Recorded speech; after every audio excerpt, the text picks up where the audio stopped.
how's it going? Good, how are you?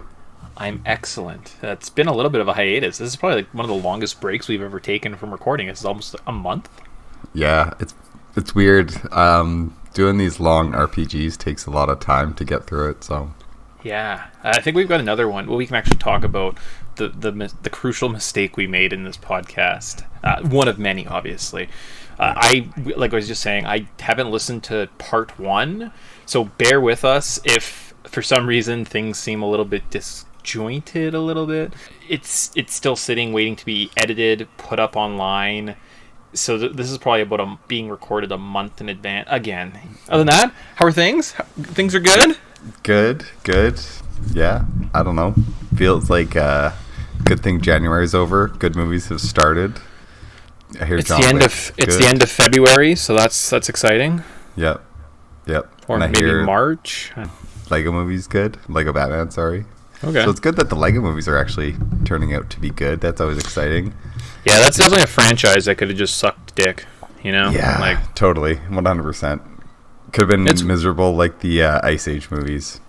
Yeah, well, I mean, it just shows that they are putting care into the quality of products. So it's kind of like why superhero movies now are better than they were, say, in the early 90s. Because people were destroying products that no one cared. Plus, producers at studios probably didn't think that these licenses could actually draw money. And people cared about products. Because there's definitely a decline in... like 2000, 2001. I don't think there's a lot of great movies that year, you know? Yeah, and if they were, they're kind of few and far between. But I guess like that's like any just shitty remake that they just threw out. I just tried to watch the Transporter remake, and it's terrible. Like Jason Statham's Transporter? They rebooted it with someone new. Oh, yeah. okay. Yeah. They're doing that with a bunch of like old or kind of like action movie cheap franchises that, you know, were a franchise because the first one was good and then just kind of kept selling money. But yeah, now those are now getting rebooted. So well, there's like a weird precedent with like Fast and the Furious. The first movie was good. The second one sucked. The third one was its own thing. Actually, Tokyo Drift wasn't bad. It was just its own thing. You could have called it like Tokyo Fast Cars or something, and it would have been its own thing. And then at some point they're like, oh, now, and then like 4, I didn't like 4, but I've never seen 5 onwards, but apparently 5 onwards is awesome. Yeah, and apparently the director of 3 is like now like one of the main directors and is like really well respected. And I remember watching 3, and I my biggest quarrel with like action movies is quick cuts and like shaky cam. I can't stand it, and I feel like he doesn't use that a lot, but I could totally be mistaken again. It's been like months since I've seen it, so... that was one of those random movies. We had the movie channels, and it was one of like the rare occurrences where me and Dad sat and watched a whole movie, because he's the kind of person that as soon as he sits on a couch, he's like, well, now I'm cold, and puts a blanket on, well, now I'm tired, and then he just falls asleep and wakes up like hours later, and he's like, whoa, what stupid fucking, and he's all upset and just leaves the room. But one of those rare movies where we watched the whole movie, and he's like, hey, that was pretty good. And I was like, yeah, when you watch whole movies, they make a lot more sense. We also watched... Is that why he hates all most modern movies? I think so, just because he just falls asleep all the time. We did watch all the Pirates of the Caribbean movies, which is weird. Like, all of them. We started at one day. It was like a Sunday, home for the summer working, and we watched all of them. And at the end, he's like, you know, those were really good movies. I didn't like how kind of faggy Jack Sparrow was with his little run, but he's like, outside of that run, I really like those movies. Yeah. Yeah, they're quite enjoyable. My biggest quarrel is like one's good. 2, you're like, okay, you're building to something. Hate that ending, but I love 2. 2 is just excellent, phenomenal, so and pretty. Then, yeah, well, I like the first like 2 acts of that movie. The third act, I hate how it leads you on like just a shitty cliffhanger. Because I remember being in the theater and being like, they're making it a third one. They're not even going to give us a good conclusion of anything. But the best movies have bad endings. Like, why is Empire the best Star Wars movie? Because Han's in Kryptonite, and they're just stuck standing there. And then the Doc sends Luke a message about how he's back in the Old West. That makes sense. That could make sense. Speaking of movies with bad endings, sorry to change the subject, but Did you watch Split yet with the new M. Night Shyamalan movie? No, I've heard it's good though. I've heard James McAvoy should have got an Academy Award because he does such a good job switching between the characters. Yeah, he's good. I wouldn't say the movie's good. Okay. This is one of trust me, this is one of those movies where I don't know. I have no idea why people are liking it as much as they did. Because people are. Oh, okay. You didn't enjoy it, eh? Me and Hope watched it, and Hope was the one who was like, I really want to watch it. I really want to watch it. I really want to watch it. And it's like, fine, let's go watch this thing. So we go and watch it, and then we're walking out afterwards, and it's like, what did you think of it? It's like, I hated it. That ending was so terrible. I know there was a twist coming, but it wasn't even really a twist. You saw it all in the trailer, and Hope literally went back the next day and watched the trailer and was like, if you literally stop the trailer every so often, that's all the major things that happen. That is the entire movie in the trailer. It's you don't need to watch it. You don't need to watch it. It's as just myself, I never watch trailers. If I want to watch a movie, I will go out and seek it. I can tell basically based on the premise who's in it, maybe who the director is. If I want to see a movie, I never watch trailers because people are always like, "Oh, did you see the new trailer for the new Batman versus Superman movie?" And I was like, "No," because they're gonna give away good stuff. I want to go in, no idea. Then Batman comes out with this cool armor and he's fighting Superman, and I'm like, I'm experiencing this for the first time as opposed to watching a trailer 100 times. That happened when Star Wars came back. Everyone was like, "Oh my god, Star Wars!" I was like, well, yeah, look, now I know that Han and Chewie are in this movie. I was like, I didn't need to know that. Because the point when they come in, that's a big reveal. They're like, oh my god, these guys from the other movie that we loved. Oh, that's great. As opposed to, this is that part where they come in. I knew they were coming back. Goddamn trailers. Yeah. See, I'm very critical of movies, so I generally watch the spoilers, and I specifically did not watch any spoilers for this movie, so I was like, I don't know the ending. I don't watch any of the spoiler reviews or anything like that. It's I'm gonna go watch this give it my honest opinion, and I was so freaking bored. It's interesting to see him. James McAvoy does quite a masterful job. Especially in one scene, he literally flips through 6 or 7 characters, and it's you can tell the beats, and it's really well done, and really well actually directed, and it's a fantastic scene. And I would say that scene is worth kind of sitting through it, but my god, it is a movie that you have to slog through. It is Tremors 4 bad level bad. Oh, that's not good. That's not good at all. Right? I guess you can watch it and get some kind of guilty pleasure out of it, but it's just as a movie, this is just bad. So. All right. Yeah, my big thing I've been doing is I got the new Resident Evil game, and it's giving me post-traumatic stress, and I'm waking up in the middle of the night from nightmares, and there's scary girls in the hallways. So, good job, Capcom. Are you doing the VR thing? No, I don't. I didn't invest in the VR. It's still $600. It's not worth it. I'm just playing on my TV, and it's still freaking terrifying. I'll put it to you this way: you should probably look into getting that, especially since you really like scary games. This game. There's something about VR, and I didn't like it at first, but it's very, very immersive because all of a sudden now the side, your peripherals and your front, your vision is all just filled. Yeah, it's all just filled. So now all of a sudden you're my depth perception is gone in the real world for shit, and it's a weird feeling. So it almost that feeling of kind of being taken out of it and being put just directly into a video game or watching a movie is actually, it's really neat. So I think this VR thing is going to be really cool. So you might want to invest in it. It needs to come, it needs to be $250, and I get Resident Evil 7 for it, a full length game that I can play on it. I'm not spending $700 to get set up with this stupid headset thing.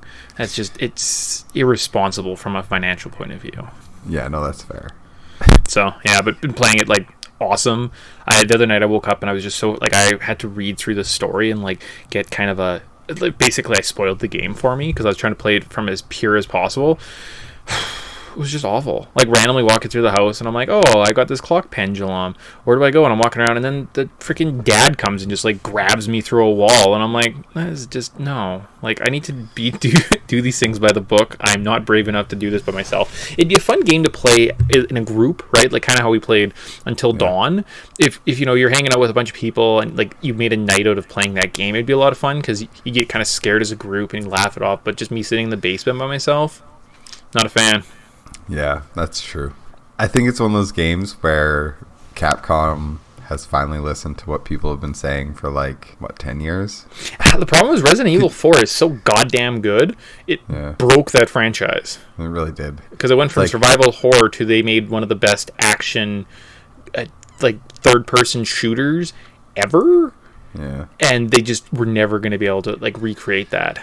Yeah, kind of shoot yourself in the foot. It's kind of like you make a masterful work, and then it's like, oh, you want one the next year. It's like, fuck, that's not going to happen. Yeah, all the stars aligned.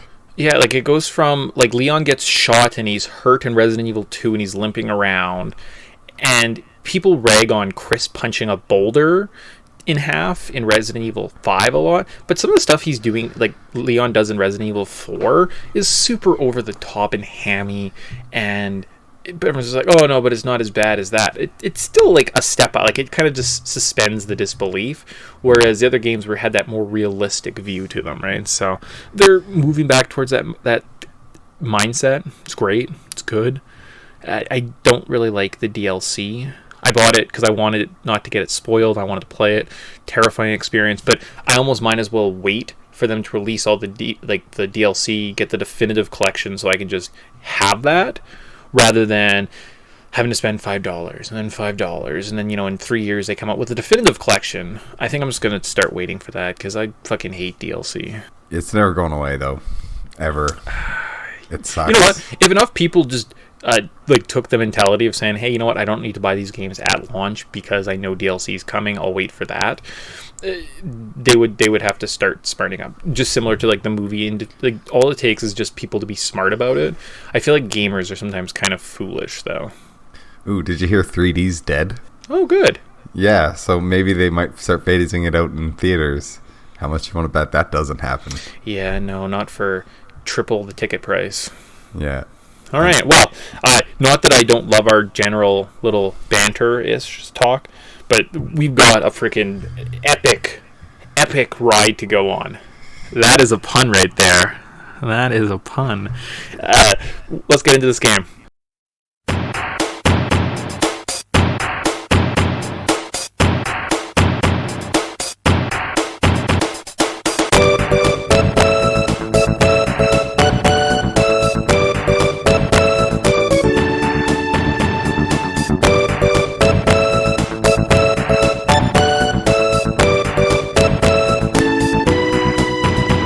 Welcome to the Podtendo podcast, where we analyze, reminisce, and replay the glory of old Nintendo games. We can be contacted on Twitter at Podtendo Podcast, email us at podtendo@gmail.com, or check us out on Facebook at facebook.com/Podtendo. I am your co-host, Mick, and I'll be joined every episode by my co-host, Tyson. Good. So, at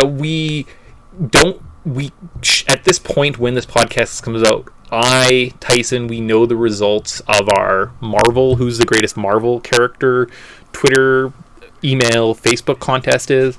I'm probably contacting you. Congratulations to the winner. Nice. But at the time of recording, we haven't, the episode hasn't been released, so we're kind of a little half-assed backwards there. That's the problem of, like, backlogging a lot of the material. And as mentioned, one of our other greatest we got pig-headed. We got too full of ourselves, right, Tyson? You saw the Twitter poll. What happened? Yeah, it split exactly down the middle. So we had one quarter. It's like, we had a Twitter poll. Was it December or November? And we asked Chrono Trigger or Final Fantasy 2. We had 6 votes. 4 for Chrono Trigger, 2 for Final Fantasy 2. And I'm like, man, we're getting big. We had a couple episodes blow up over the Christmas break, and I'm thinking, like, oh, we're probably, like, enough people. We've probably got enough of a following that when I start tweeting it out, we'll get, you know, a pretty good little following.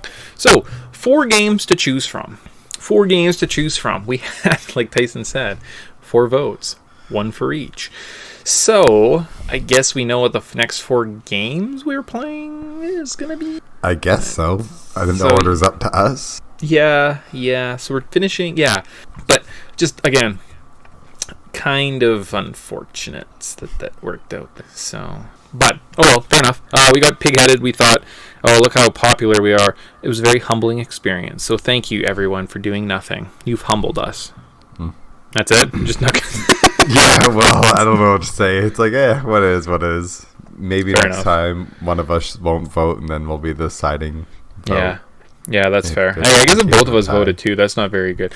Oh, Super Metroid, that's the other game. Sorry, I was just pulling up Twitter to see what the other game was. Oh, that's fun. I'm excited to play Super Metroid. All right. Well, today's game, though, like I said, epic adventure. We're finishing part 2 of Chrono Trigger. Quickly, the release date was August 22nd, 1995. How long to beat had this game at 23 hours? That was a very generous proposal of time, at least for myself.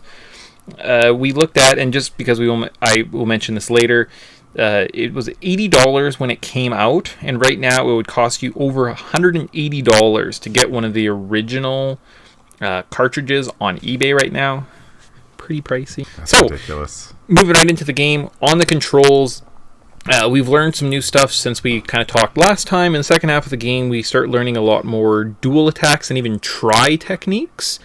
How are you finding the controls of this game?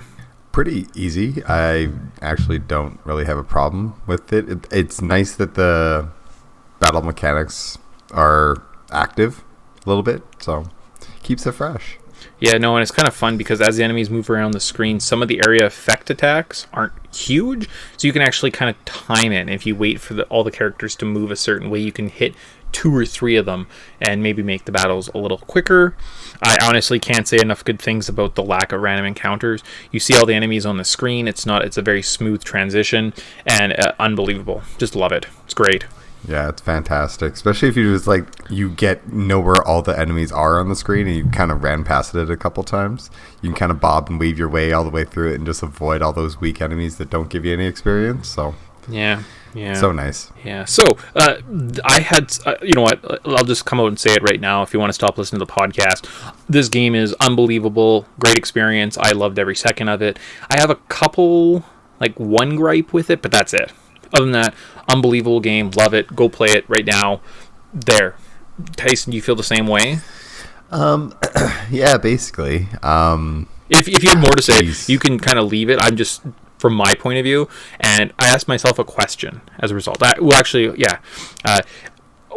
is this the first time I'm playing this game? Why did it take me, another, 15, 20 years to finally pick up this title? What was holding me back? So I asked myself, what was happening when this game was released, and why wouldn't I have picked it up? So I looked back in August of 1995. Are you ready for the movies that were released in August in 1995?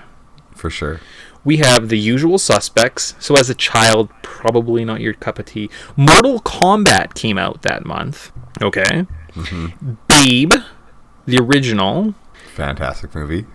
A Kid in King Arthur's Court. So those are the big movie releases. So one of them, one of my favorite movies, The Usual Suspects, and 3 kind of kid-friendly movies. I guess not really Mortal Kombat, but as a kid, you'd be like, oh, it's a video game, cool. I don't really remember the first time seeing that, but just to kind of refresh the mindset. And so moving along, the music that was released, the top 3 songs. Number 3 was Kiss from a Rose by Seal. Oh my goodness. Boom, Boom, Boom by Out There Brothers. I want you in my room. So again, this is the vintage that we're in. And Never Forget by Take That. I have no idea what that song is. So maybe I'll play a little Never Forget right here, just as a quick little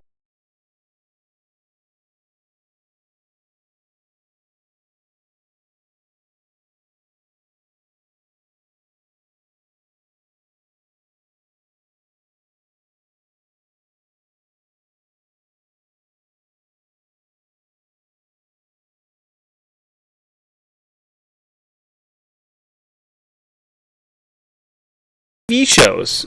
Star Trek Voyager first debuted in 1995. WCW Monday Nitro first started in 1995. Shows that probably were a little bit more inclined to Earthworm Jim, Freakazoid, Pinky and the Brain all debuted that year.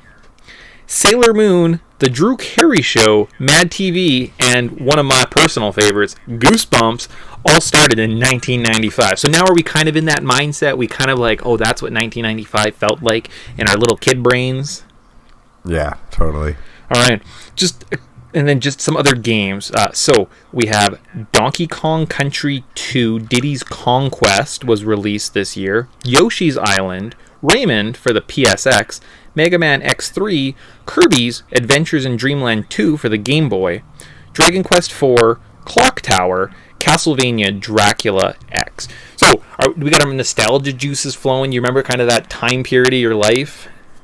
Absolutely. Yeah, I have no idea. I don't remember this year at all. You don't remember this? Man, I totally 8. remember when, like, Earthworm Jim came out on TV. What the fuck was I doing at 8? Like, come on. Like, grade 3, I think I was collecting X-Men toys. I couldn't tell you what video games I was playing, though. It's just kind of a blur of your life, you know? Unless you're really dedicated to, like, a sport or something. I feel like we were still playing old Super Nintendo games. We were probably just, playing with the toys we had and watching TV, just enjoying the days, letting them fly by. And I guess I honestly think back, the reason why we didn't get, $80, our mom's not just going to buy us an $80 game randomly at the store, versus if we could probably convince her to buy us a $5 toy, and knowing how many action figures I had, that's probably where I was leaning. So, yeah. Right. So there's a little nostalgic jaunt. Seeing if something sparked and you're like, oh shit, I remember going to see Babe in the theater with my friend for a birthday party or something. Then you'd be like, oh, okay. And then you'd be like, oh my god. And he had a copy of Chrono Trigger and he was like, man, this game sucks. And he threw it behind his bed and I bet you it's still there. And all of a sudden you just leave and you just like, you hear your tires take off. Drive all the way out to BC and you're like, man, I'm going to go find me that box. It's still sitting there. I swear to God. Break to somebody's house, try to find it. It's like, no, it's not there. He opened that game the next day, you fucking idiot. So, from there, I guess, if our listeners are like, oh, I remember that year, you're very welcome. Level notes, move right along. Recap. So, we woke up, met a girl, traveled in time to save her, created a paradox and saved a queen, traveled to the apocalypse and met a robot, chatted with our dad before heading back to the Middle Ages in search of a frog. We never chatted with our dad. Yeah. I don't know why we put that in there. Why is that a thing? Why is that in my notes? I didn't talk to our dad. No, you did talk to the guy at the end of the... Oh! You know why? I wrote that as... Because I was writing this as I was playing, and I thought Mellicore was our dad. Because he was like, he's like, oh, he kind of seemed like he knew us or something, but he was like kind of mysterious. So I was guessing he was our dad. Ah, gotcha. Who somehow was like traveled through time or something. So I was wrong about that one. I mean, maybe he's our dad. I don't know. So where we left off was the mountain, specifically the Denadero Mountains. Yikes. This area wasn't too hard. I just took my time and explored it. Here we met Massa and Moon, two children playing in a cave. We talk to them and say, hey, we want a sword. And they're like, why don't you fight us? So you fight them. And then they're like, oh, wow, you're actually kind of strong. We're going to become Massa Moon, which is with this big kind of monster guy. Yep. Once we beat him. Like he's never hit a leg day ever. Yeah, all upper body. All upper body. We beat him. He then becomes the hilt of the sword, and we can go back and see Frog. He complains about the sword still being broken. So he is the blade. We have the hilt. Somehow we have to get it forged. Yep. We travel back to the present and meet a blacksmith who knows something about when the sword was broken, and we need something called a dream stone.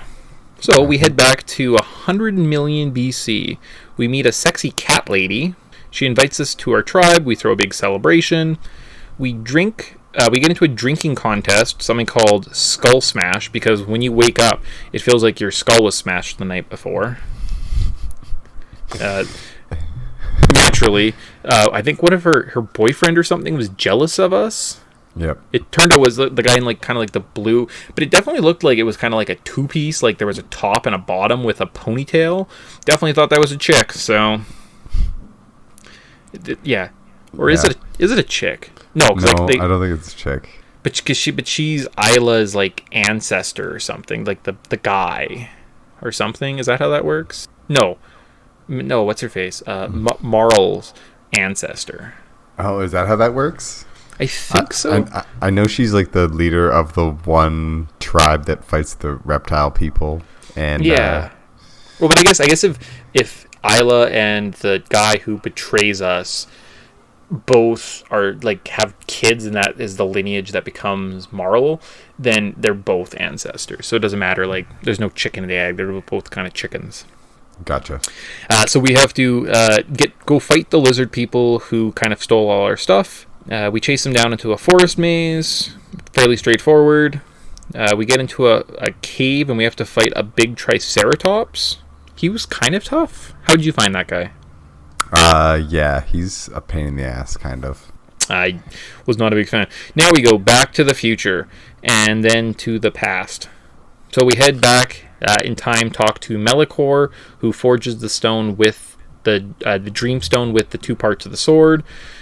We can then go back and see Frog and give him the Masamune, and now he's courageous again, and he can become the hero. And we learn a bit of his backstory. Yeah, I kind of think I like Frog the most out of everybody. He at least has the most uniquest story. I know it's kind of toss up between him and a character that comes along later.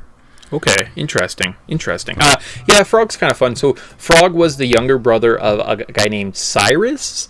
Cyrus went to the military. Frog didn't. I forget what Frog's name was. Maybe he was Cyrus. Anyways, one day...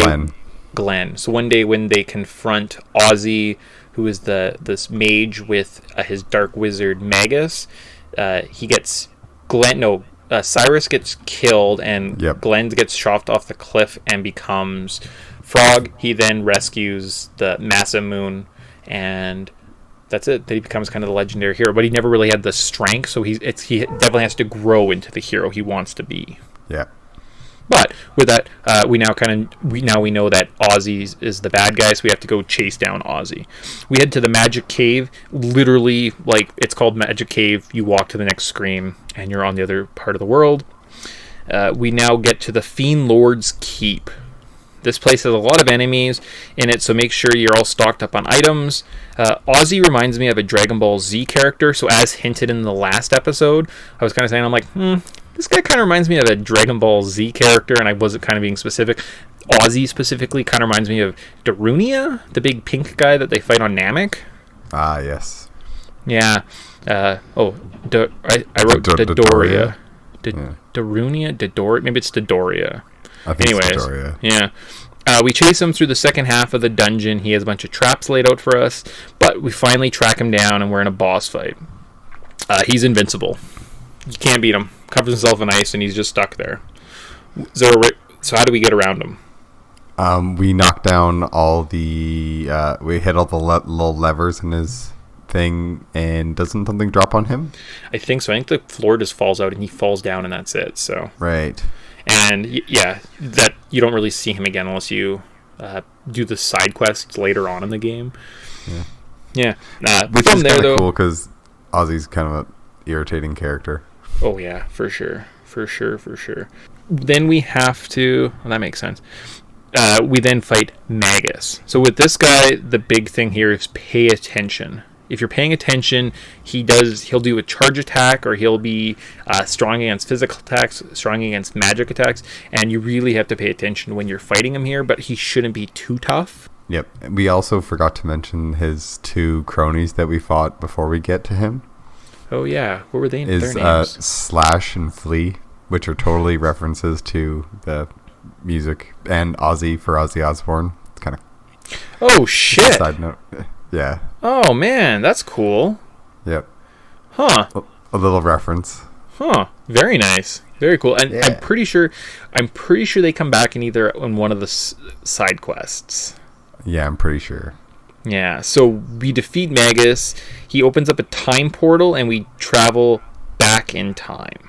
We arrive, or we kind of wake up, and we wake up in Isla's hut. So that's the cave woman that was with us before. We find out that her village, again, has been raided by the reptiles. Like, I don't know how humans lived for so long. They kept getting attacked by these reptiles and just had no defenses for them, so... Yeah, and we actually kind of interrupted Magus's ceremony for trying to summon Lavos. Oh yeah, that's right. Yeah, and that's right. So that's just a little important thing to keep in the back of your mind, because this kind of like is where the timeline splits. Oh really? Yeah. All right. I played this game and I watched Seinfeld a lot. I kind of feel like maybe I missed out on one or two things, so bear with me. Tyson is the expert on the story, so we will be kind of referencing him again. Yeah, and also it's kind of cool to note that Magus is going or interesting in Lavos, right? Yes. So Lavos is still tied into the plot. We're not just going to go avenge Frog. We're going to get Magus because he has some ties to Lavos, and Lavos is bad. Yeah, Lavos was when that giant thing comes and smashes the earth. Yeah, and I think we learned that when we got Robo in the last chapter, right? Or the last part. All right. Absolutely. So, to fight the reptiles, though, we do have to get dactyls. So we have to go to their nest. We basically get the first plane. So we're riding around on pterodactyls. We go to the stronghold, the Reptile Stronghold. This place is pretty battle heavy. I only found the blue dinosaurs gave me trouble, only because they were weak against lightning, and I had Chrono spamming his magic a lot when I was in this area, and everyone else was just kind of playing support, and for some reason only the big blue dinosaurs with kind of the pointy noses were giving me troubles. Have any problem with that one?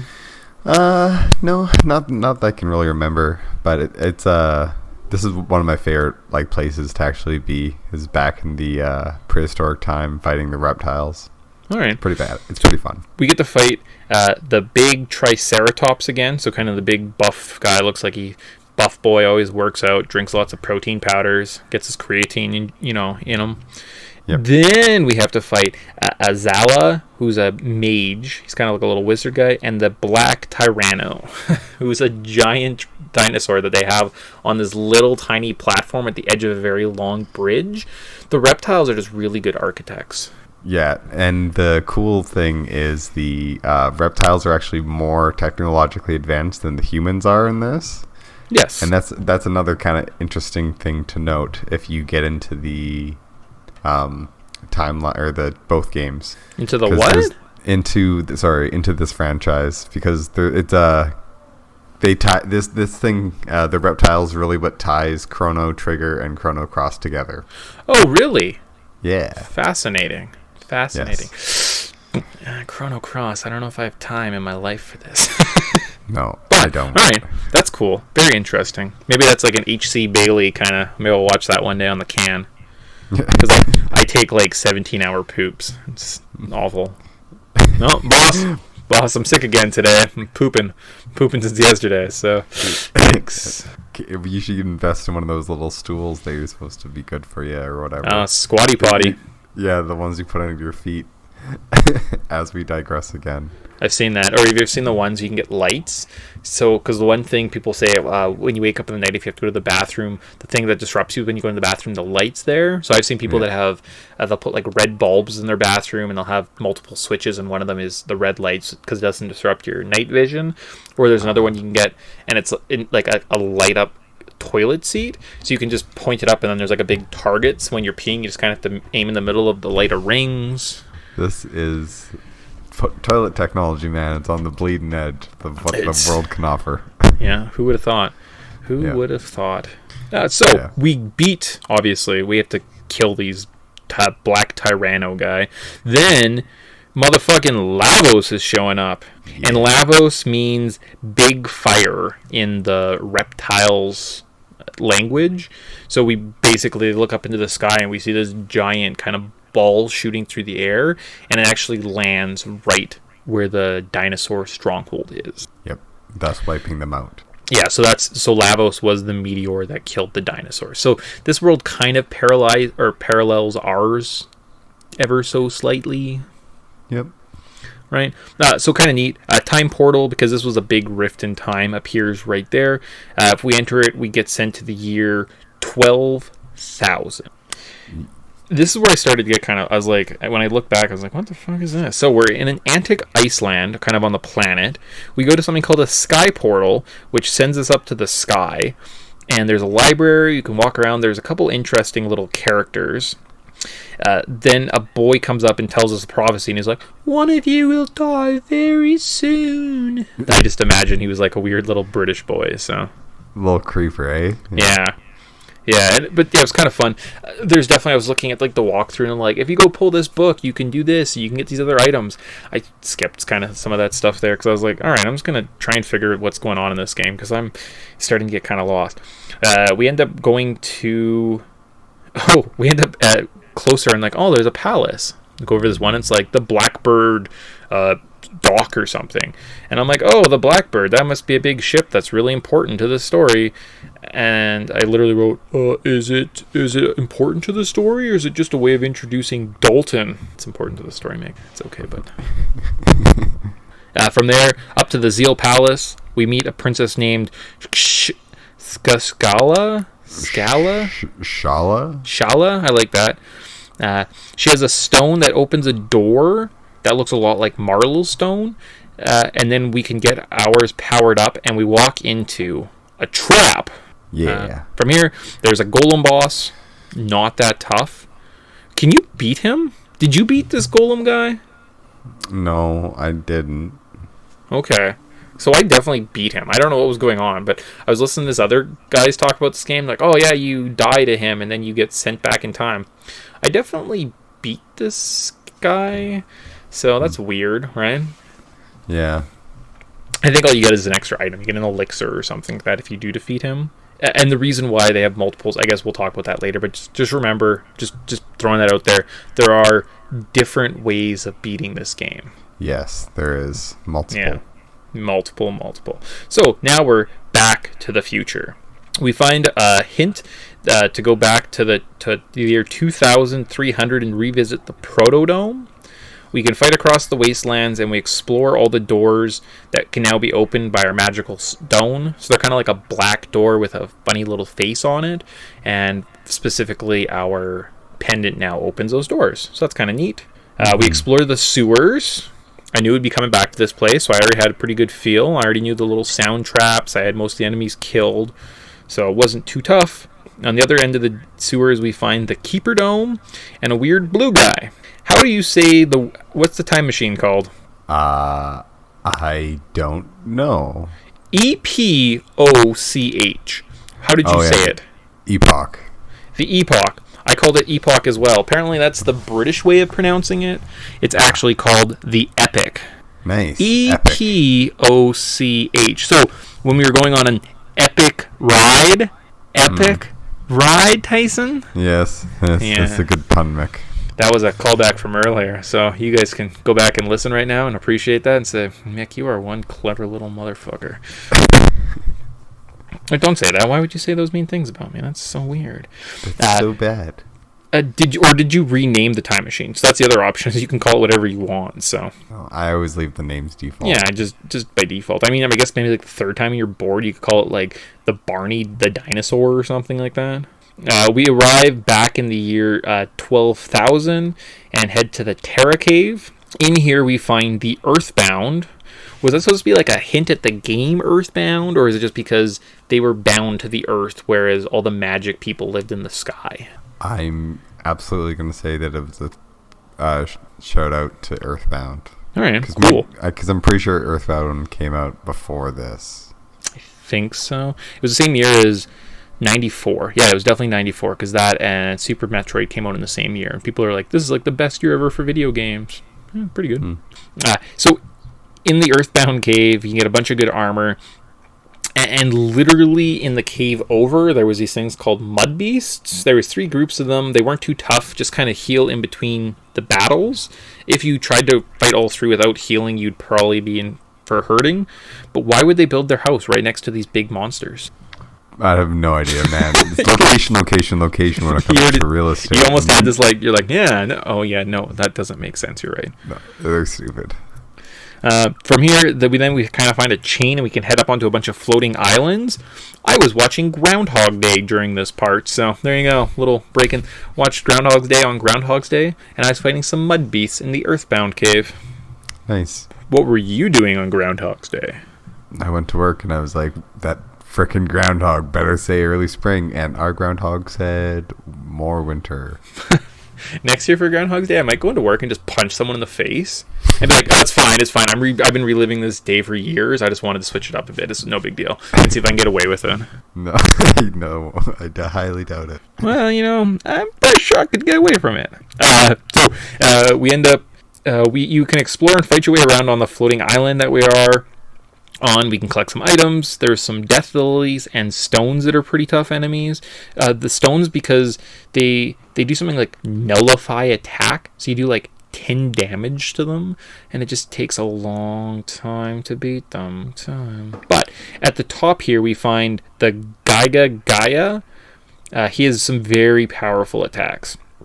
They come from his two hands. His right arm can heal, so if you focused all your energy on the right arm, and then the left arm, he's basically useless at that point. So that'd be my strategy. Don't worry so much about the head. Take out the arms, and he really is just useless at that point. And like any good strategy in when you're fighting anything, if it heals, kill that thing first, because then it can't heal itself. Take out the support. Support. Yeah. That's why you never kill the white mage. You never kill your white mage. Poor Dende. Oh. That's a very deep-seated joke in this podcast lore right now, so I don't know if anyone will get that. Someone might if they watch Team 4-Star regularly. So, and with this guy being defeated, we discover there's a crystal, and inside is Mellicore. So that's kind of neat. Mm-hmm. So, was this before or after he reforged? It was this before, right? Yes, because I think he reforges directly after, right? Because he knows us. So he met us for the first time now. We say, "Hey, Mellicore, what's shaking?" Save him. Then he somehow maybe gets sent back in time. So this is the very first time we've met Mellicore. Yes. Now we're having to go and chase after the queen. So we head back up onto the floating islands. At the Zeal Palace, we confront Dalton. We fight Dalton. He does an attack that does half your health, but really simple to kill. I mean, it took me 3 rounds to beat him, and he can only ever do, I think, half your health. So he can never kill you. It's always just a percentage. Yep. Now, we find out, though, we have to go to the Ocean Palace. And you know what that means? It's time for everyone's favorite sound clip. Under the sea. Darling, it's better down where it's wetter. Take it from me. Wow, what a wonderful sound clip. I was hoping you would say Under the Sea, and I was just going to leave that as the sound clip, but I don't know. We'll see what happens. We'll see. I didn't want to say it because I'm like, I don't want to get looped into this somehow. I take the Under the Sea song and just put your name in it. All right, well played. Well played. You know the producer's game at this point. So I'm going to leave a bit of an awkward pause there, though. Nice. Yeah, so now we're in the Ocean Palace. There's a big, large room with 3 blue switches in here. I got really lost. Like, I have no idea. Like, I made a loop, and it's kind of a septic. No, what's it like? A 6-sided hexagon? 6 sides? Yeah, hexagon. Yeah. And I definitely went to all the different directions, and then randomly at one point I just went south, and I ended up in a new area. So, no idea what was going on here. If you go south, you end up in a kind of a big room with a large staircase. I went left down the staircase and ended up in an elevator. Did you go south or right in this area and explore it all? I honestly don't really remember. Okay. I just remember like being on an elevator and fighting some shit. Yeah, okay. Then we're at the same point. There is something that when you get to the bottom of the elevator, there's a button you can press, and if you ride the elevator back up, fight all the enemies, you get a power capsule, and then you can go back down and fight the enemies again. And in the walkthrough, I was like, no, stop it. I mean, if you're going to grind for like experience, maybe, but I don't know. I was kind of over leveled through a lot of this. So yeah, I was extremely over leveled. But one thing I guess I should note too is this second half of the game is way longer. Like we definitely didn't stop halfway.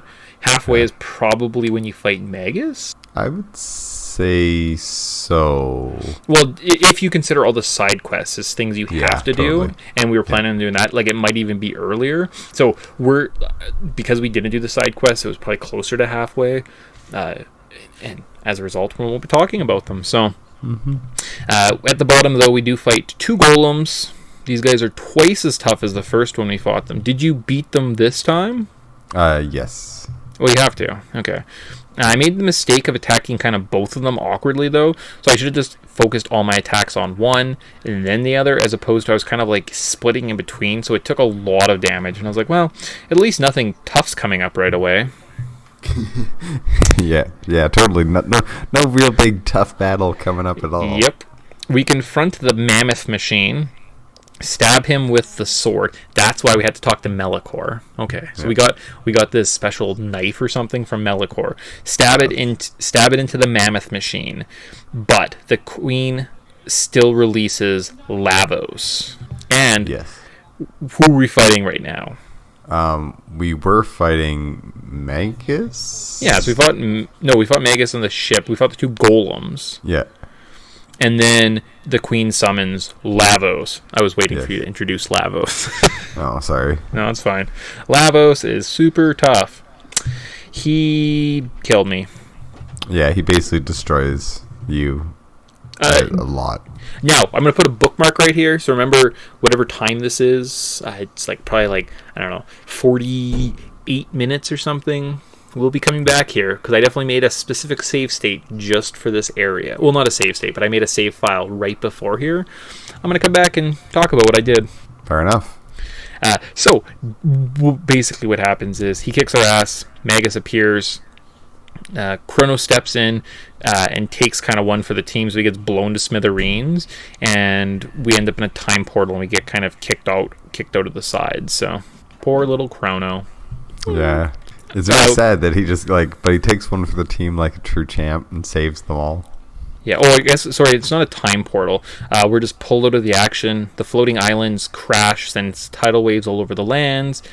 We wake up in an earthbound hut, and we go see the Elder, but then Dalton crashes the party. Yeah.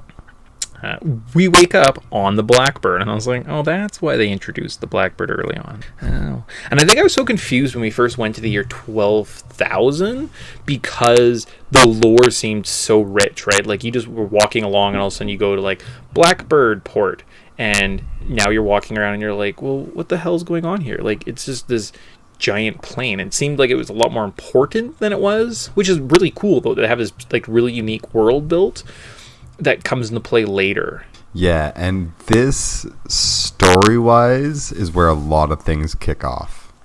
Yeah, I know, for sure. But it's just kind of neat. It's kind of one of those cool, why is Game of Thrones so neat? Because the world is so deep in lore. It's not just one story. It's not just, here hobbits who live kind of this own sheltered world, take this ring across the lands, and it's like, oh, where are these men? Well, we're other men. We better go fight these, it always seemed kind of boring, Tolkien lore. Yeah. Not that it was boring, but it just doesn't seem as rich, That's fair. Maybe it's not as familiar. So, we're aboard the Blackbird. Dalton captures us and takes us around a ship. We escape the prison, and we have to get our equipment back. So you're walking around in the ducts, and you can kind of peer down to see what's going on. I climbed down, found the majority of my equipment, but I went to go climb the ladder at the end, and they're like, you didn't get all your equipment. Do you want to go back? Did you find all your equipment? Yeah, because I think you have to go to a couple different spots to grab some stuff. So it's not just the one hall. You have to climb up in the ducts and go down, the other little halls. Yes. Well, fuck me. Huh. Well, that probably... Okay. Huh. Sucks. So we go up onto the wings. Tyson is smart. He has all his equipment. Mick only has a third of his equipment, so yikes. Yeah, I think you have most of it. There's only a few things. I think it's mostly gold and stuff. Okay, yeah, because I seemed like I was kind of poorer at this point, and I was like, oh well, whatever. I don't need money anyways. I'll get it back. We fight a golem up on the wings, and then we are attacked by Dalton flying around in the Epic. Things go south, and we end up back in our ship. So he's shooting at us, and then somehow he like kind of comes close and he's like, haha, you guys can never defeat me. And then we just jump onto the ship and like kick him out. Is that right?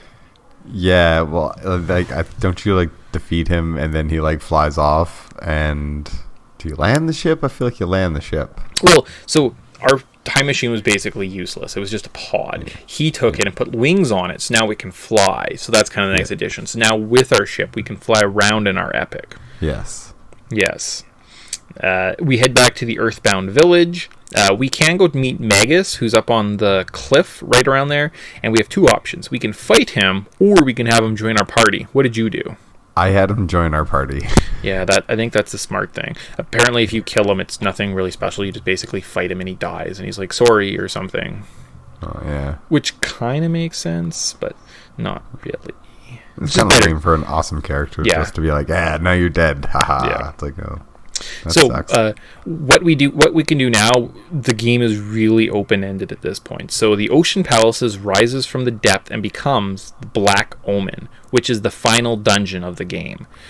We can go fight Lavos right now, do nothing else, go fight Lavos, get our butt kicked again. We can go fight through the Black Omen, and it's a bit more of a bit of a longer dungeon. But again, open-ended, completely open-ended. The only thing I would ever recommend you to do is we should probably save our friend Chronos. Yes. Considering he's the best character in the game, do that, and then it's kind of open-ended. So the only side quest I did was I saved Chrono at this point. Want to just discuss that, and then you can tell me what any of the side quests you did. Okay. All right. So we have to go to the end of time, and we have to talk to the old man to get the Chrono Trigger. We go to the year 2300, talk to the blue thing in the Keeper Dome that gave us the epic. He sends out these little nulls, these little puffball guys. We then have to go get the Chrono Doll, the Chrono Clone Doll from the festival at the beginning of the game, and then we head to the Death Peak, which is located very close to the Keeper Dome. There are some tough Lavos spawns here, which really confused me. I thought it was Lavos again when I was walking up to them. I was like, fuck. Like, I must have missed something, or I went back, too early. But basically, they're just his little spawns that are hanging out on the planet. They are beatable at this point. Yeah. And give good experience. Oh, yeah. And then at the peak, there is a cutscene where we save Chrono. So, we use the Chrono Trigger to take us back to the moment of Chrono's death. And right as he's about to die, we take Chrono away. We put the copy there, so that scene plays out. So the copy is actually the thing that's killed. His body's back with us, and we use the Chrono Trigger to guide his soul back into his body. Is that how that works? Think so. Okay. So that's the big side quest I would recommend you do. But there are a lot of side quests you can do to gain new experience. I avoided all of them. Some of the equipment is amazing, and the extra stories added to the characters are awesome. I will go back and play this. So wanted to kind of get this, give myself a break, but in between my sessions of crying between Resident Evil, I probably will be playing a side quest or two in Chrono Trigger. Yeah, and because we have the DS, you can actually create the definitive ending, so okay, cool. Very nice. Oh, I'm excited. I don't know what the definitive ending is. So what other side quests did you do? I honestly don't really have any notes on it, but basically I just went to the end and I just kind of did the similar with you. I kind of got Chrono back, and then I went and just defeated Lavos. I was kind of pressed for time. I wrapped this up Friday night. Oh, shit. Okay. Yeah, so. All right. Yeah, I had it done Monday, so I guess we weren't that far off. Nice. Yeah. So, did you do the Black Omen? No. Okay. But I do know what happens if you do go to the Black Omen. Do you want to explain it? I have no idea what happens.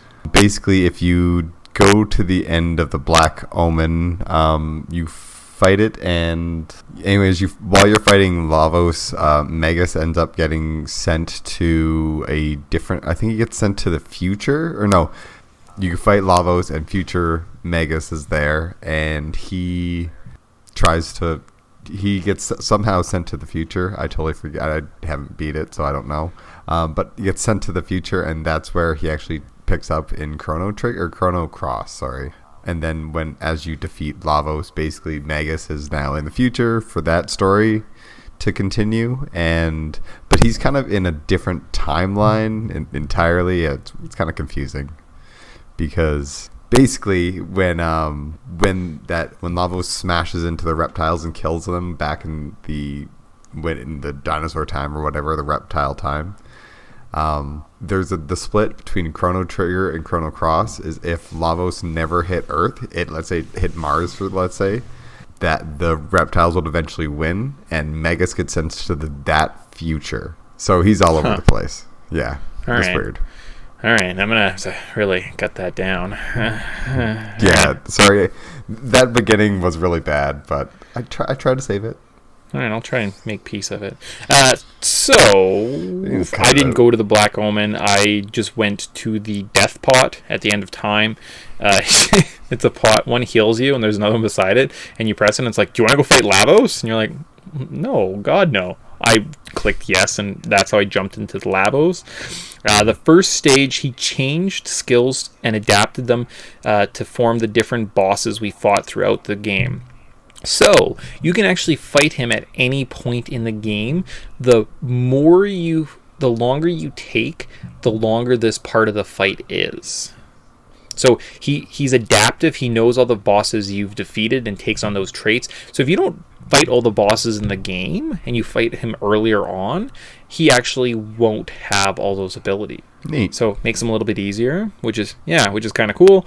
Once you defeat all the stages, you fight him regular. His head disappears, and then you can enter the giant shell. So that big, crazy crab shell monster-looking thing wasn't Lavos. That was just his outer shell.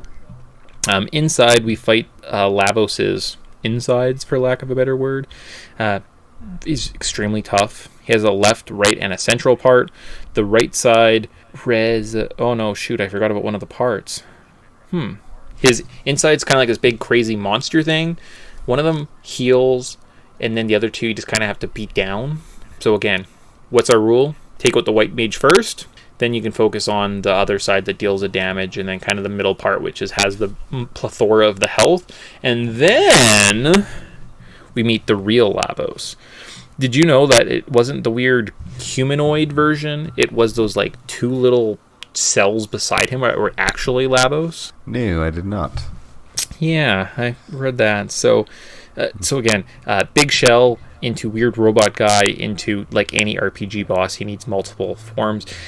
You fight this kind of weird, like pathetic looking humanoid creature, which I really thought we were gonna have a conversation with. Like I thought the fight was over because how weird he was looking. And as a result of that, I would destroy the right side, which resurrects. The other two sides aren't too annoying, but you can beat them. The left side is resistant to magic, so using magic attacks with Magus will heal it. It's just kind of the price you have to pay.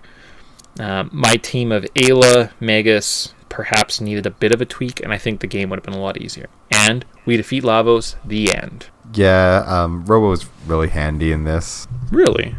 Yeah. But he doesn't have magic. Yeah, but the lasers work kind of like magic. No. I honestly never used Robo.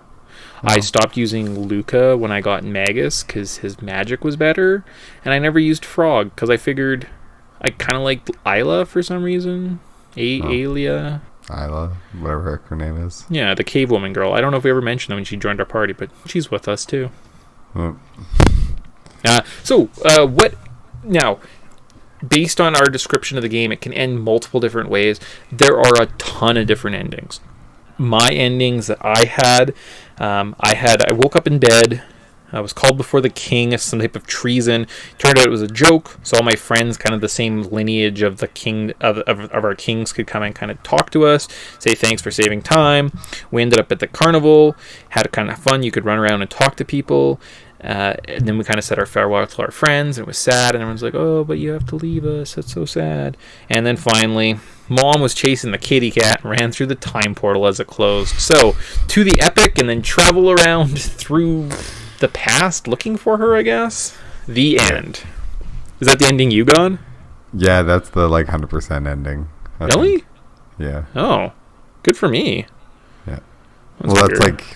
Basically the canon ending. Oh, okay, that makes sense. Yeah, the canon ending. So, do you want to talk about the other endings right now? I can tell you what the other ending I got. Sure. Okay, so back, remember that bookmark, about 48-minute mark, where I said, remember this, folks, we are fighting Lavos for the very first time.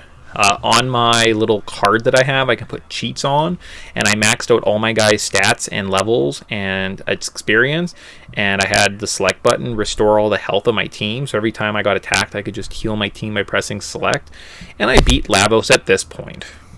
Nice. From there, I ended up in the end of time talking to the old man by the light post, and there was a bunch of other characters, and all the people that produced the game left little messages. So you'd walk around and they'd each be an enemy. You'd talk to them and say like lots of Japanese names, I'm not going to butcher them, but they would have each have a little message or something like that. And there was one really funny one where it was like, you beat the game, I put a bug in here though, so your game's going to reset 1 2 3, screen goes black, and then it comes back and he's like, just kidding, I got you though, you're really panicking. I was like, oh, like, could you imagine if you were playing that and you're like, I get it, you're so excited, and then someone just like trolls you like that? And I was like, oh, it's like fuck you.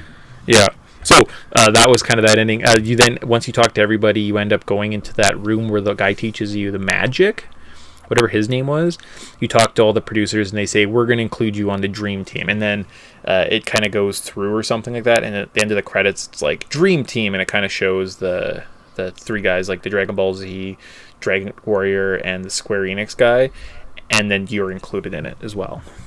Nice. So that's kind of, then they say that's the best ending, only because the only way to do it is by playing New Game Plus. New Game Plus, what is that? So we have to discuss the endings. You can run rickshaw on that. You're the master of that one. And then we can talk about New Game Plus. For sure. Or do you want me to kind of summarize the actual story? Yeah, do the story. Okay, so to summarize, basically there's the little kid and the queen. That little kid's actually Magus. How did we not talk about that? When did that come up? I honestly don't remember. Is that not kind of explained when he joins your team or something like that? Oh, maybe. Oh, yeah. So when you fight him, that's right. He tells you about the queen is with Mellicore, the old man at the end of time. One of the guys in the Apocalypse, I believe his name. Yeah. Or maybe the guy, the inventor of the Epoch or the Epic. Yeah. Before he becomes the blue guy.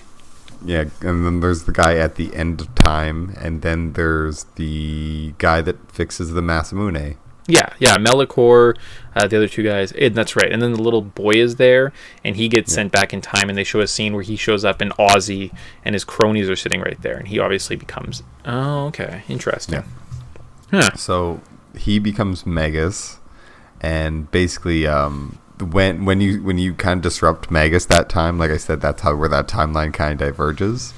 Yeah. Basically, what the actual story is Magus summons Lavos to try to kill him, because because Lavos destroys Zeal, that's that place that you said it's really diverse and has a deep story, but doesn't seem like it's all that important.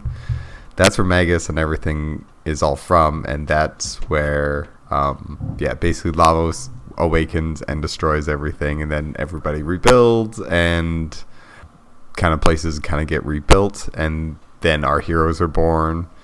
And in the future, or in the past, anyways, Magus tried to defeat Lavos and get revenge because he destroyed Zeal, his home or whatever. He dies, and then the end of the world happens, and that's kind of what sets up the world. So when you disrupt Magus during his summoning and he joins you, he no longer dies, which isn't a big deal, but it kind of is for Chrono Cross and Chrono Trigger. I should say more for Chrono Cross. And then that's kind of the rest of the story, that actually how we change it is the rest of the story. But that's the big change that we make, is instead of Magus dying, we actually we keep him alive by disrupting that whole ceremony, because he was just summoning him and get owned. Huh. So, okay. Yeah. All right. I think I'm still struggling. No offense, I'm still struggling with the story. No, it's okay. Time travel, man. And I Right. should have actually had really good notes, but meh, my fault. I'm telling you, notes help. Otherwise, your thoughts are all over and scrambled. But all right, well, thank you. New Game Plus. So when you do beat the game, there's something called New Game Plus, and this is where it started. So you've heard it before. This is the game that originated. What New Game Plus is you can start the title brand new right over. All your characters have the exact same stats they had at the end of this game. So how would you defeat Lavos the first time normally is if you played through the game once or twice, all your characters would be leveled up to the extreme. You'd have all the best equipment on them. New Game Plus would give you the option that right from the beginning, you could have all the best equipment on your characters, and you could go right from there. So it's kind of a fun completion-y thing where you can kind of roll, and then you can explore all the different endings, and you can kind of play around with those things. So that's where it came from. Look at that. Yeah. Chrono Trigger. Yeah. You brought so much to us. You did so much for us. It's great. And because you have you're all leveled up and you have all your actual equipment, that's when you can actually experiment with beating Lavos at different times. So let's say before you get Frog or what, because you can actually beat Lavos really early as soon as you kind of get to the end of the time. Yeah, because I think the death pod is always there. Yeah. Then you can basically go defeat Lavos at any time. So if you can beat it early enough, you can get the suit or the crazy ending. So. Yeah. So again, that's all the different endings. You get all the endings exactly. Yeah. Sorry. Yeah, and there's a log. I don't know, like the DS I was playing. I think I've got 2 of the endings or something saved now, but there's several, like 12 or something.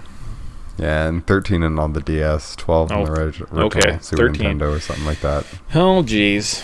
But great. Any last comments? Anything you're missing off the top of your head that you'd like to say with this great title before we kind of go into the closing parts of the show? Why didn't we play this game sooner? I don't know. No idea. I mean, I guess it's rare and it's more expensive.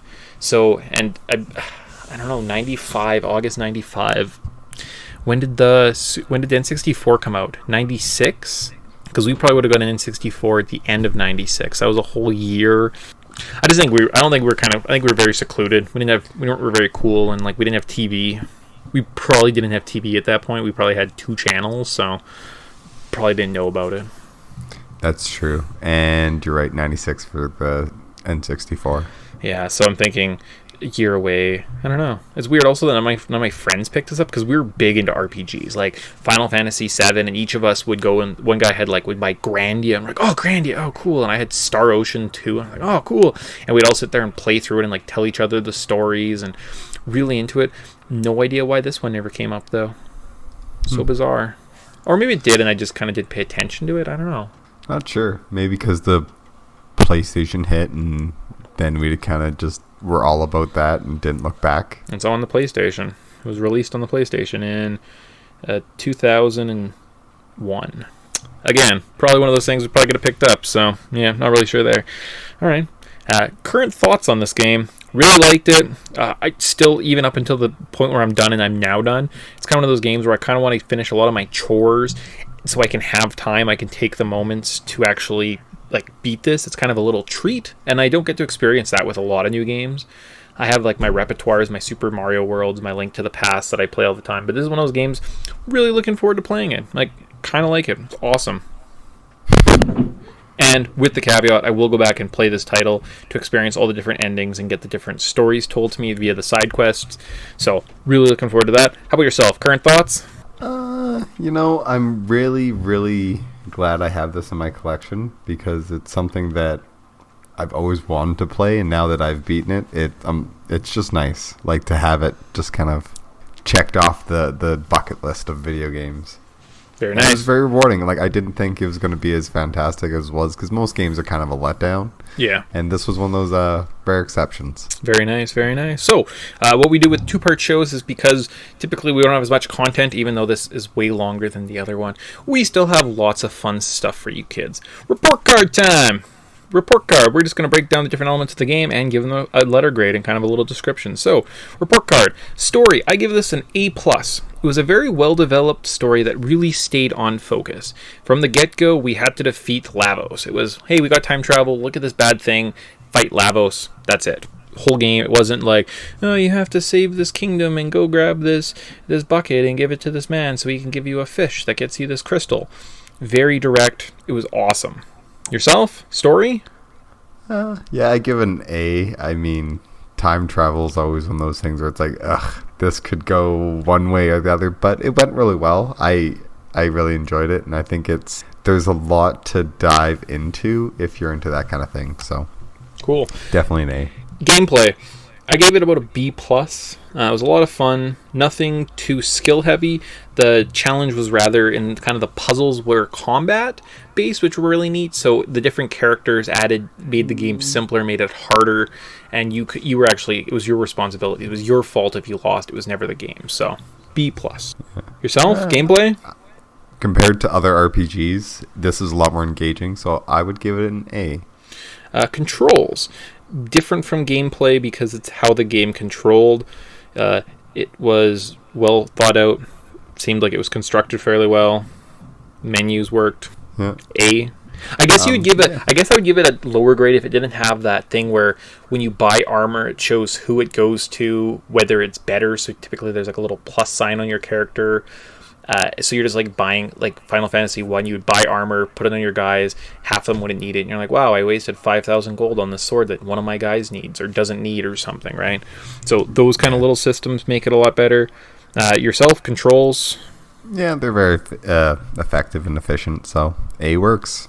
Game length. I gave it an A+. It was a perfect length. There are multiple endings, so you can keep playing it if you wish. There's side quests if you want to keep playing it. It took me 13 hours to beat this game. How long did it take you? I was more closer to like the 18-hour mark. I kept dicking around. I think that's pretty standard, which is good. 18 hours for an RPG of this caliber is excellent, as opposed to when we play Final Fantasy 2, and we're playing it for a year and a half. Mm-hmm. Music. I gave this an A. The music in this game was just amazing. Yeah. Minus the one Rickroll of Robo's theme. Yeah. But... Yeah. Did you hear that? You know what? I heard it. Where was it? Was I watching a side? Anyways, yeah, I heard someone else talking about that, and then I went back and listened, and I was like, that is definitely... Because most of it I was playing with Seinfeld on, so I wasn't even paying attention to what the music was sounding like. Stupid Rickrolls. But he's from the future, so he knew what Rickrolling was. In the year 2300, he already knew what that was, and it was programmed, so that's why he made his theme the Rickroll song. That's hilarious. That's why it parallels Earth. Just another one of those things that ties it to our timeline and reality. So that, I guess that's the one thing we didn't talk about, is how the timeline does parallel our timeline. So it's like the year 100 million BC. I mean, obviously reptile creatures and humans weren't alive back then, but the year 1000s, and there's like the Middle Ages, 600, the 1000s is kind of when the game takes place, and then they go to the year 1999, and that's when the great cataclysm happens, and Lavos actually comes up from the earth and destroys everything. Year 1999, everyone's afraid of Y2K, world's ending, and then it's like a distant future of 2300. So the world's slowly rebuilding itself. Interesting. Do we do anything in the year 1999 other than just see? We never go to that time. It's just Lavos comes out, right? Yeah, I think that's just when it actually does. Okay. Yeah, so I don't think anything happens. I don't think we go there. Because then they probably would, because they're trying to make it our time. You can't go to our time, right? Right. Okay. The original cost of this game, I gave it a C-. This title's worth $180 for this, like, plus for this title is way, way too much. A reproductive cart, which is about like $25, is better, and if you really wanted it just on your shelf as a collector, that's maybe an option, but $180 is ridiculous. It's not, unless you win the lottery, don't buy this game. Yeah. And then a digital copy, I gave it a C. $10, it's okay. It didn't get a higher grade, though, because it's not available on the Nintendo eShop, and it's a real shame that Nintendo doesn't have any rights with Square on any of their old titles. Like, I don't understand how they lost that legal battle. Yeah, that's really weird, especially when, like, every other Square game... But if I get play this game on my bloody Android and iPhone, I should be able to play it on an actual Nintendo device. I agree. Especially they're promoting, like, Final Fantasy for the NES was on the NES Mini. So it would be like, oh, we don't believe in Final Fantasy anymore. We're Nintendo. Final Fantasy didn't happen. But they obviously acknowledge that these are things. Just, I don't understand why they don't have it on their digital. Like, this would be a great game to put. Well, I guess they have it on the DS. So, again, they have it on the DS, but they don't have the digital copy to release, you know? Like, so strange. Yeah. Especially, like, wouldn't you have the rights to that copy at least? Like, no copies at all. It's like, okay, whatever. Yeah, it's very odd. I also feel like there's not a lot of huge storage sizes on Nintendo systems, so maybe that was part of it too. They're like, well, we just don't have the space for it. Maybe they're also just like not trying to push it because like Chrono Cross is on the PlayStation, and they're like, maybe let's not support this franchise. We shared this with the enemy, so. I guess. So, that was it. That was kind of our report card grades. I'm not going to recap them. You can list back. We obviously said it. I don't know if Tyson, digital copy, original copy, happy with C's.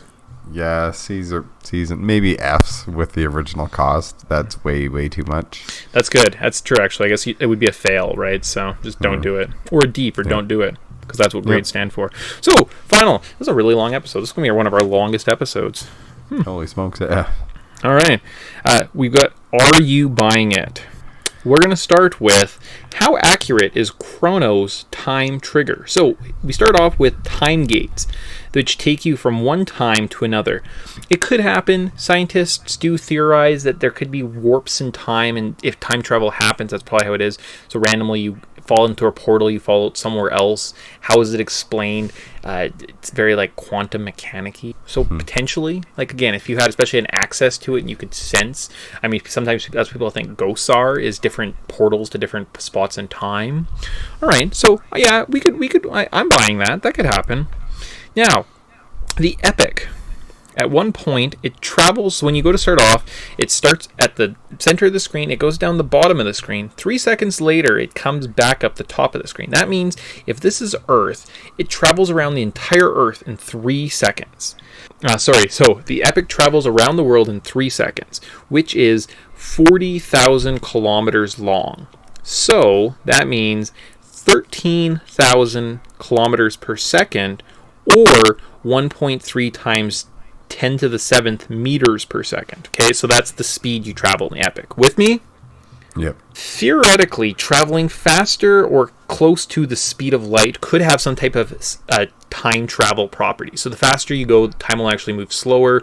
If you and your twin, one of them got onto a rocket, he traveled for 25 years in a spaceship, he'd come back and he'd basically be the same age. You would be 25 years older. I kind of only theorized at this point. So, now, is 1.34 times 10 to the minus 7th meters per second anywhere close to the speed of light? Do you have a guess? No. The speed of light is 2.99 times 10 to the minus 8 meters per second. So that's 13 million compared to 300 million. Not even close. The Epic obviously has some other type of time traveling capabilities. It's not just based on speed. We got to throw that out. Chrono Trigger doesn't know anything about physics. How's that for math? That's not bad. I all I can say is I like how Luca is like the world's Einstein.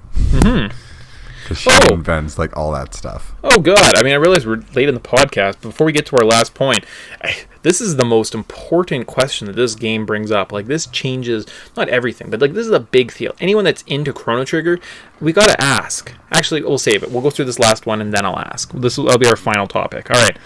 Is Chrono God? Is Chrono God? This is our final. Are you buying it?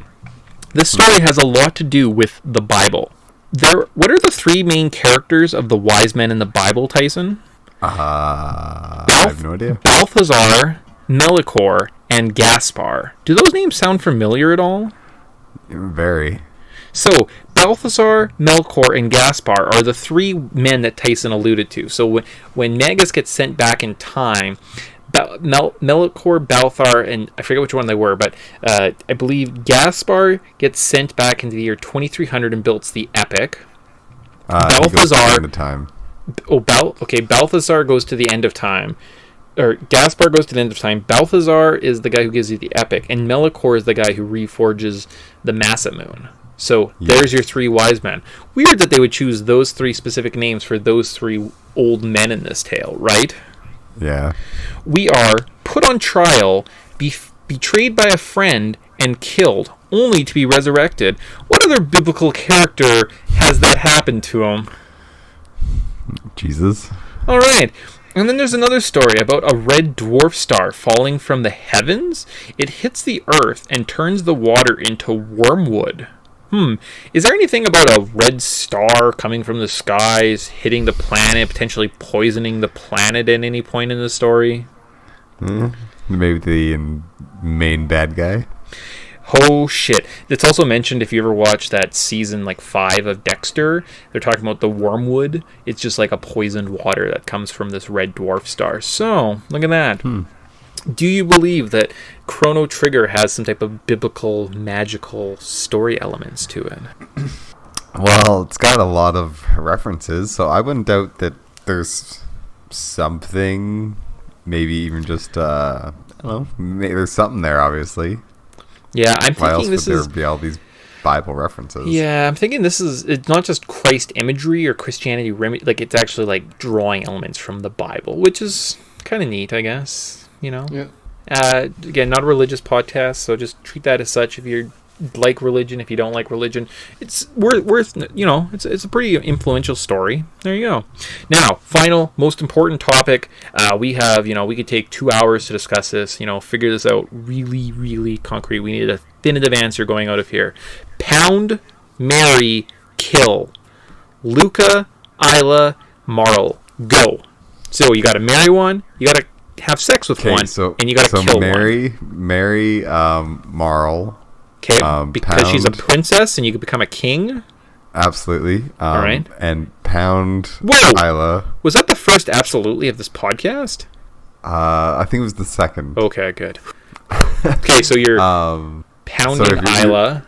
Yeah, pounding Isla and then killing what's the other one? Luna. Luca. Luca. Yeah. Interesting. Yeah. I'm thinking you want to have sex with Isla because she's crazy strong caveman. You have to imagine she's just gonna be freaky. But Luca kind of has would you want to marry her? No. Would you want to try to kill her? Probably No. not. It's But Luca could have some she could be kind of reserved and doesn't look but she's a freak in the sack, and she has a crazy robot that comes in the bedroom that makes everything better too. That's true. She is very smart. Right? I mean, you could marry that. You could really live on that. But I mean, if you're just going for just money, princess, you could be a king. Yeah, that's tough. I do agree with you. I'm just trying to play devil's advocate. Tyson, you have the definitive answer. We marry Marl, become the king, pound Isla, and then we kill Luca. I'm sorry, Luca. Yeah, totally. But the funny thing is, at the end of it, doesn't Chrono actually marry Marl? Yeah, he becomes a king. He's got a crown. He's walking around at the end. Yeah. So he followed our advice. That's why I believe that's the definitive answer. I mean, yeah, and if he killed Isla, it would have created a paradox that Marl wouldn't have existed. So you won't want to do that. So he had to kill Luca. He had to stop the android uprising that clearly happened in the future. I don't know if you remember all those bad robos when they fought us. That's a bad thing. We shouldn't be making these stuff. Yeah, and that's all because of Luca. Oh yeah, all because of So you're stopping Terminator. You got rid of the Terminator. Smart Chrono, and Tyson. 100%. That is the definitive answer. 100%. Tyson did it. That's Tyson's trigger. Perfect. And finally, did we miss anything? No, actually, we did a really good job. We even talked about the music, so good for us. I think this is a pretty definitive episode. We can really, I think we did it. I mean, there's obviously things we missed because it's an hour and a half of talking. I don't even remember what we talked about. We're trying to sum up 20. What is it? They suggest 25 minutes or 23 minutes. 23 hours. 23 hours of time. We just summed up in less than 3. So there you go. Good us. Perfect. Cool. All right. So finally, in closing, thank you for listening. You can contact Podtendo on Twitter at Podtendo Podcast, email us at podtendo@gmail.com, or you can check us out on Facebook at facebook.com/Podtendo. The music of Podtendo was used without permission and is property of Nintendo.